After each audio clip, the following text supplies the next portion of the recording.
You ready? Good morning. This is Wayne with wayneslockshop.com, and today we're going to be repairing these doors. You can see, first of all, we've got some major problems here, and the pivots are pretty much completely worn out. You can see how much they move. Bad times. Pivots are worn out here. Concealed mounted closer in the floor. So it's not a center hung closer, it's in the floor. We're actually going to be putting all of this stuff on continuous hinge, getting rid of all of this garbage, and mounting conventional closers inside here. So that's what it looks like from the inside.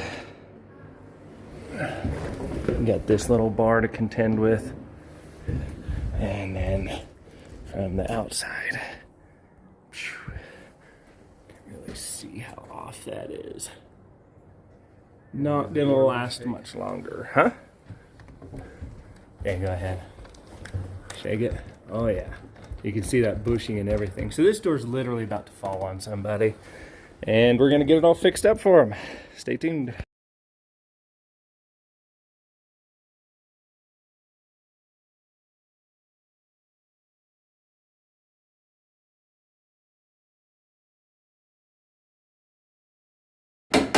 Got the door pulled.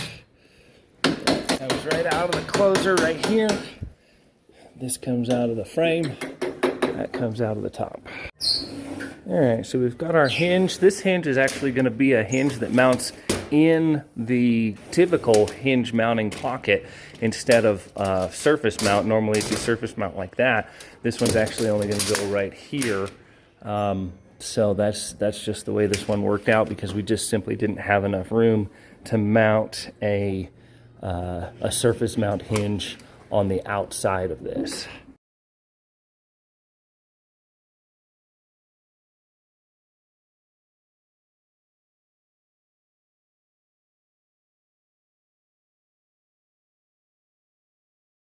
All right, so we've got our hinge mounted in place here. We've got it mounted to the frame.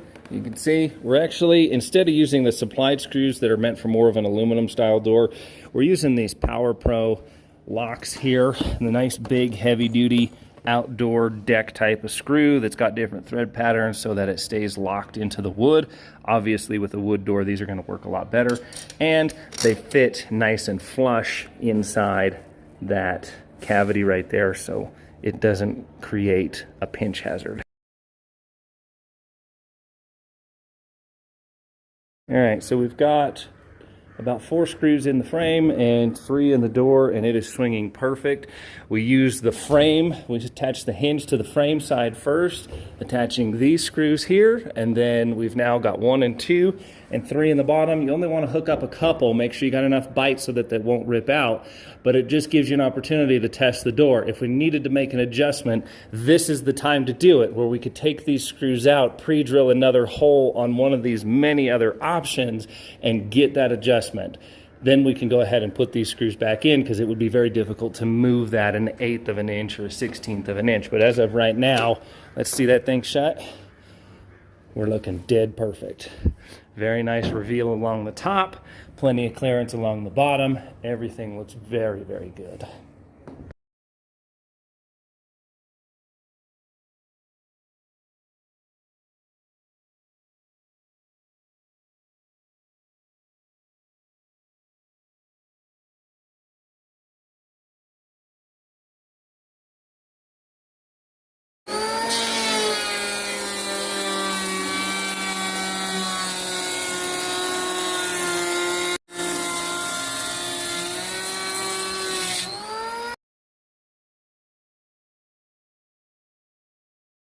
This is Wayne here with Trey County Locksmith Service.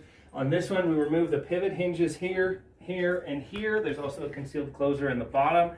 We put in a butt-mounted continuous hinge like so. Got all of that gap taken up here. The weather stripping has the gap taken up here. This actually looks really, really clean and really, really nice. Very tight tolerances in order for this to work, but it turned out super slick. Come in here, we got brand new weather stripping in the top. And then we got all these giant lag screws that go both in the door and into the frame. Everything works extremely well. We also have Norton closers like so. So if we ever have them, the closer can be replaced individually without having to pull the door. You can just simply replace this part here. We also only had one on each side, so we used through bolts. Shouldn't have any issues with that whatsoever. These are the kind of projects that we can do that most people won't. We go and think outside the box and permanently solve the problem for a long-term solution, not just the short term. For more information, check out wayneslockshop.com.